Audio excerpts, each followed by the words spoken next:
Hello everybody, welcome to the second vlog. Based on some of the feedback that I got from last time, I've changed a couple things up.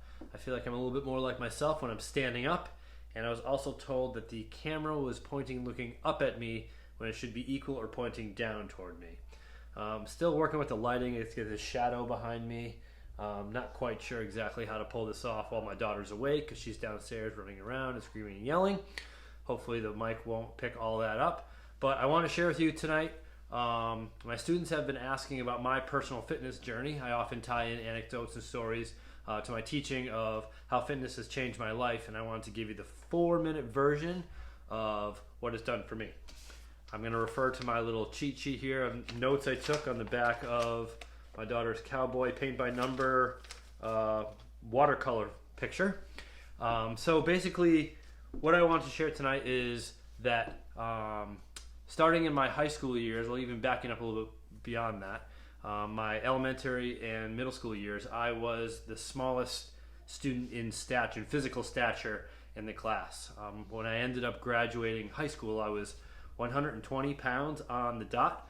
My nickname was Little Pete, or as my hometown, my friends would call me Little Drisk. The first syllable of my last name was kind of how that came along. And I think that I had a hard time dealing with always being the smallest person in the room and always being the smallest person in the peer group.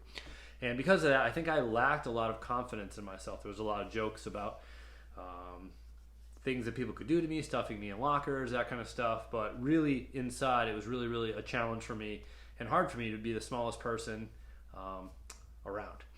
I was born with a decent amount of coordination and skill, so I played sports, soccer, lacrosse, skiing, snowboarding, and I fared quite well for a little guy. And when I got to college, a couple of my friends started to go to the gym, and I just kind of followed them there, not knowing anything about anything other than they were doing it, so I figured I'd go too because I didn't want to sit alone in my room. And I just kind of followed along and did some of the bodybuilding stuff that they were doing, bis and tris and bench press, and not really taking it serious, not really know what I was doing, just kind of watching people in the gym and trying to mimic their movements. And after a couple months of doing that, I started to realize that I was really starting to do some things that I wasn't once able to do, and I didn't realize it at the time, but looking back, that immediate sense of gratification of, oh, yesterday or last week I could not do this, and today I can do it, was really empowering and really started to change my perception of myself and my confidence. So that was in 1996. I graduated high school, so I started going to the gym pretty regularly my sophomore year in college, so 1997, 98 year, and just kind of dabbled with it, didn't take it too serious, didn't pay any attention to nutrition or anything like that, and just went to hang out with my friends. And when I really started to get into it was after I graduated, and I was a full-time lifeguard down at Disney World on a internship, the college program they called it, even though I was graduated. You can figure that one out for yourself. And I started to really have confidence and really dedicate myself to those weightlifting movements. So upper body, lower body, core movements, rotated on a regular basis with push, pull, squats, hinges, the whole kind of well-rounded, if you would call it, bodybuilding program. And I went from, I think, around 120 when I graduated when I graduated high school, to in my 160s in there. So just kind of starting to pay attention to my diet and eating a little more in line with the fitness that I wanted to gain. And I was really into just kind of seeing my own results. In my Disney internship ended in 2001, where I moved back to New England and basically just kind of launched full-fledged into those bodybuilding movements. I never competed or did any bodybuilding shows, but I was just really psyched with, yesterday I couldn't do this much weight, and today I can. And I think at the height of my strength, when I was 165 pounds, I was able to bench press 225 for 9. My goal was to get it for 10. I never got it for 10. I hit it for 9 and then went on vacation to Ireland, and then I got sick when I was in Ireland, and when I came back, my strength had dropped considerably. I've always been what they call a hard gainer, which means it's hard for me to put on strength and weight. It takes me way longer than anyone that I know to put on any kind of strength or weight. So that was about 8 years in the making. And then in 2008, let me check my cheat sheet here. In 2008, I decided to ride my bike across the country. So school got out, I shipped my bike to San Diego and jumped on my bike and rode it home. 53 days, 4,400 miles. And I was in pretty good biking shape at that point. I never really biked before that. I just wanted to ride across country. And so I pretty much lost all of my muscle mass in one summer, 8 years of work, and switched to being in really good biking shape. I could wake up in the morning and ride for 120 miles without stopping, no problem.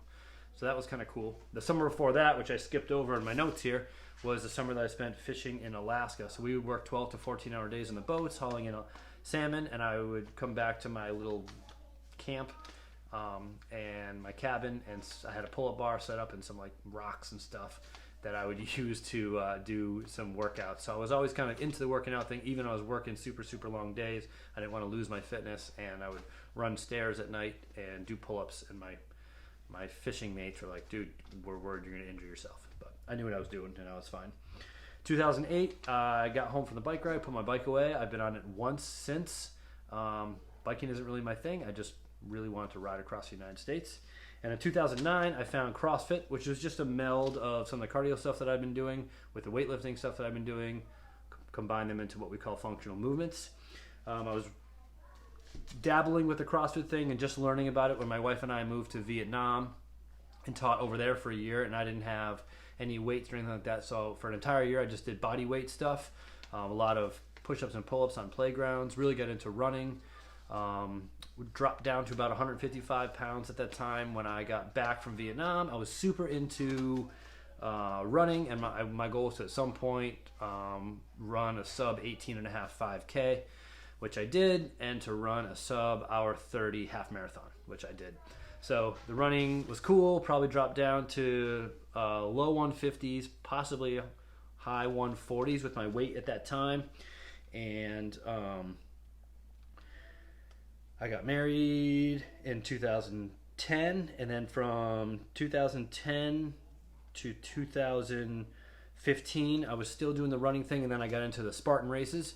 I'm mixing the CrossFit in with this as well, but basically focus on the Spartan races. My first Spartan race, I got 32nd out of like 2,500 people. So I was like, oh, this is something I can do, because basically all body weight stuff with minimal lifting, a lot of climbing and hanging and stuff like that.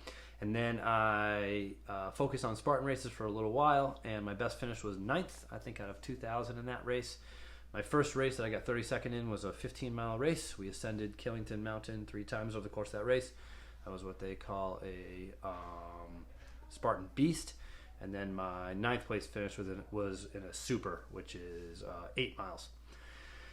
Then my daughter was born, and I realized that I could no longer go for 5-hour runs. I couldn't go for 20-minute runs, but what I could do was work out in my garage or in my basement with her in the swing or in the playpen by my side.